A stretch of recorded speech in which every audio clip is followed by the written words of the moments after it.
মূলত একটি মাত্র ট্রেন যেটি দুপুরবেলা ঢাকা থেকে ব্যাক করেছে, সেটি ধূমকেতু এক্সপ্রেস, এবং সেটি আবার পরবর্তীতে বিকেল 4টিতে পদ্মা এক্সপ্রেস হয়ে যাবার কথা ছিল। তবে আজকে মঙ্গলবার ট্রেনের বন্ধ রয়েছে।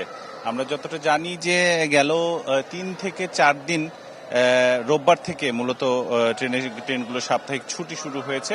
তার আগের ঘটনা যদি বলি তাহলে ট্রেনগুলো যথারীতি লেট ছিল 1.5 থেকে 2 ঘন্টা ব্যাপী, এবং প্রত্যেক দিন সকাল 6টায় যে ট্রেনটি যায় বনলতা এক্সপ্রেস, সেই বনলতা এক্সপ্রেসটি কিন্তু সকাল 6টায় এখান থেকে ছেড়ে গেলেও ফিরতে সন্ধ্যা 6টার পরপর রাজশাহীতে ঢুকবার কথা থাকলেও সেটি ফিরতে ফিরতে প্রায় 9টা বেজে যাচ্ছে।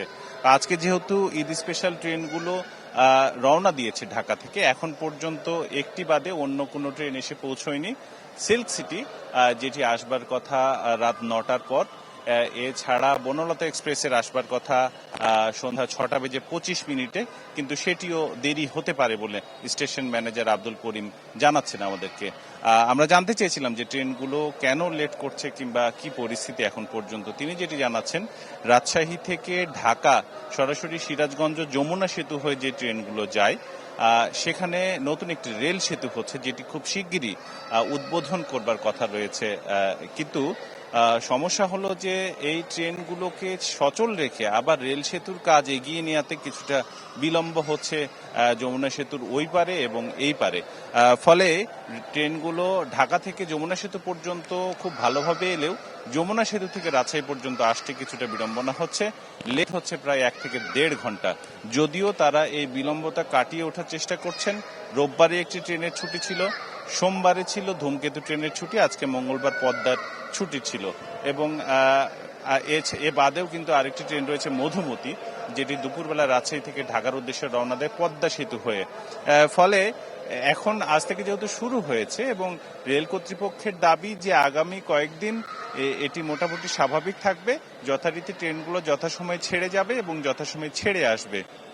কিন্তু মাঝখানে এখন এই 3 দিন 4 দিন পর ঠিক ঈদের আগ দিয়ে আমরা যদি বলি শনিবার রোববার, এই সময়টাতে আসলে কি হবে সেটি এখন পর্যন্ত ঠিক বলা যাচ্ছে না। তবে হাতে 1 ঘন্টা সময় ধরে রাখতে বলছেন রেল কর্তৃপক্ষ, এবং তারা বলছেন যে টিকিট যেহেতু অনলাইনে দেওয়া হয়েছে ফলে রেল স্টেশনে খুব বেশি ভিড় নেই, তবে 25% টিকিট স্ট্যান্ডিং রাখা হয়েছে যাতে বিপদে আপদে মানুষ যেতে পারে, এবং সেই স্ট্যান্ডিং টিকিট ছাড়া এসি বাদে অন্য কোনো কোচে তারা উঠতে পারবেন। কিন্তু বিড়ম্বনা খুব একটা নেই। যারা যেতে চাইছেন ঢাকাতে তারা এরই মধ্যে অনলাইনে টিকিট কেটে ফেলেছেন, যারা ফেরত আসছেন তারাও কিন্তু অনলাইনে টিকিট কেটেছেন। এখন পর্যন্ত মোট 5টি ট্রেন রাজশাহী থেকে ঢাকা যায়।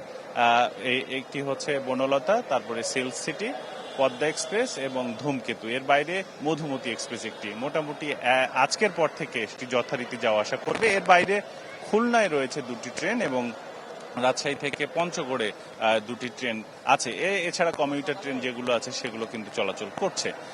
ফলে বলা যায় যে দূরপাল্লার যেই গাড়িগুলো সেগুলো মোটামুটি কিছুটা বিলম্ব হলেও আজকের পর সেটি বিলম্বটা রোধ করার চেষ্টা করছেন তারা, এবং ট্রেন যাত্রার ঈদ এলেই যেটি বলা হয় যে ট্রেন যাত্রাতে 9টা ট্রেন কটায় ছাড়বে, সেই প্রবণতা থেকে বেরোতে চাচ্ছে রেল কর্তৃপক্ষ। কিন্তু আগেই বলেছি, বাধা হয়ে এখন পর্যন্ত যমুনা রেল সেতুতে যেহেতু সংযোগ রেল নির্মাণ করা হচ্ছে সেই মূল রেলের সাথে, সেই যমুনা রেল সেতুর কারণে কিছুটা বিলম্ব হচ্ছে এই পারে এবং ওই পারে, যার ফলে গাড়িগুলো 1 থেকে 1.5 ঘন্টা বিলম্বে রাজশাহীতে আসতে পারে। কারণ এই মুহূর্তে দেখুন 6টা 25 মিনিটে যেই গাড়িটি আসার কথা বনলতা এক্সপ্রেস, আমরা একদিন আগে সেই গাড়িটি রাজশাহীতে প্রবেশ করতে দেখেছি প্রায় 9:45 রাত। ফলে এই ধরনের ঘটনা ঘটছিল। কিন্তু বনলতা এক্সপ্রেসেরও কিন্তু একদিন ছুটি রয়েছে শুক্রবারে।